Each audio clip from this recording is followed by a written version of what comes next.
In the fall of 1973, there was a wave of UFO sightings in the southeastern United States. The sightings began in September and continued through October. The sightings were concentrated in the states of Tennessee, Mississippi, Alabama, and Georgia, and involved a variety of different types of objects, including lights, orbs, and even a flying saucer. The first reported sighting occurred on September 3, 1973, when a group of people in Nashville, Tennessee, reported seeing a bright light that moved rapidly across the sky. Over the next few weeks, there were hundreds of similar reports filed from people all over the southeastern U.S. The reports described a variety of different UFOs, including bright lights, disks, and triangles. Some witnesses reported seeing the UFOs land or take off, and some reported seeing beings inside the UFOs. On September 14, 1973, a group of people in Mobile, Alabama, reported seeing a UFO land in a field. Later on October 11, 1973, people in Mobile noticed a bright light in the sky that was moving erratically. The light appeared to be hovering over the Mobile River. The following day, the Mobile Press-Register published a story about the sighting. The story generated a lot of interest, and soon people from all over the city were coming forward to report similar sightings. The Mobile Police Department investigated the sightings, but they were unable to find any evidence to support the claims that they were UFOs.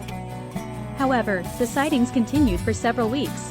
On September 18, 1973, then Governor of Georgia and future U.S. President Jimmy Carter reported seeing a bright green light in the sky while speaking at a Lions Club event in Leary, Georgia. He said the light was about the size of the moon and moved erratically before disappearing. In 2017, Carter told reporters that he still believes he saw a UFO that night in 1973. He said he is not a believer in flying saucers, but he does believe that there are things in the universe that we don't understand. The 1973 UFO sightings were a major event in the history of ufology. They helped to popularize the idea that UFOs are real, and they led to increased government interest in the subject.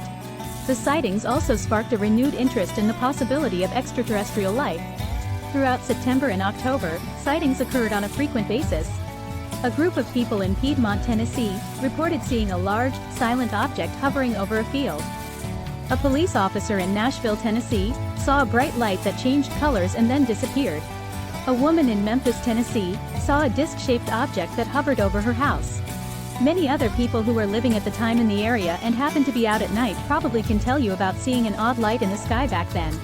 Several of my relatives mentioned seeing a ball of light moving silently across the sky at a low level, then shoot upwards, still without making a sound. That was one of my inspirations for starting this channel. The most famous close encounters of the wave occurred on October 11, 1973, in Pascagoula, Mississippi. Two men, Charles Hickson and Calvin Parker, claimed to have been abducted by aliens while fishing on the Mississippi River. Their story was widely reported in the media and made national headlines. Hickson was 42 years old and Parker was 19. They were fishing on the west bank of the river near the intersection of Front Street and Pascagoula Street. At around 7:30 p.m., they saw a bright light in the sky.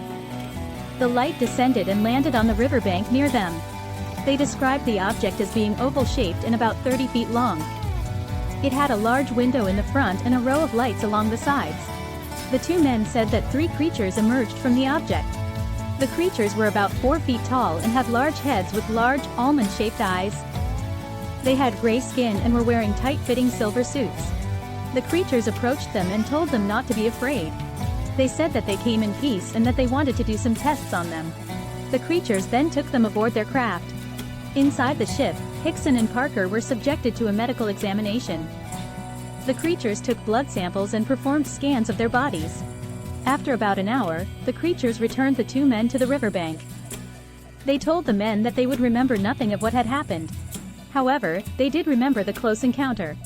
They went to the police and reported what had happened to them.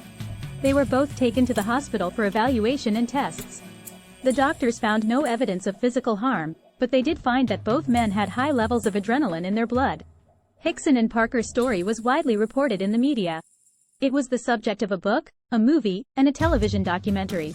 The story remains controversial, and there is no definitive proof that it is true. However, the men have always maintained that their story is true. Towards the end of October 1973, the sightings became so widespread that the U.S. Air Force issued a statement denying that any UFOs were responsible for the reports. However, the sightings continued, and many people remain convinced that they saw something truly extraordinary. The Air Force investigated the sightings, but was unable to find any evidence to support the claims that the UFOs were alien spacecraft. The Air Force concluded that the sightings were most likely caused by a combination of factors, aka their usual suspects, including weather balloons, airplanes, and swamp gas. Despite the Air Force's explanation, many people still believe that these sightings were evidence of alien visitation. They remain one of the most famous and mysterious UFO events in U.S. history. The sightings sparked a renewed interest in the possibility of extraterrestrial life. So, what do you think? Was this peak in UFO activity caused by extraterrestrial contact? Was it the U.S. military testing weapons or disinformation techniques? Was it something else? Share your thoughts in the comments.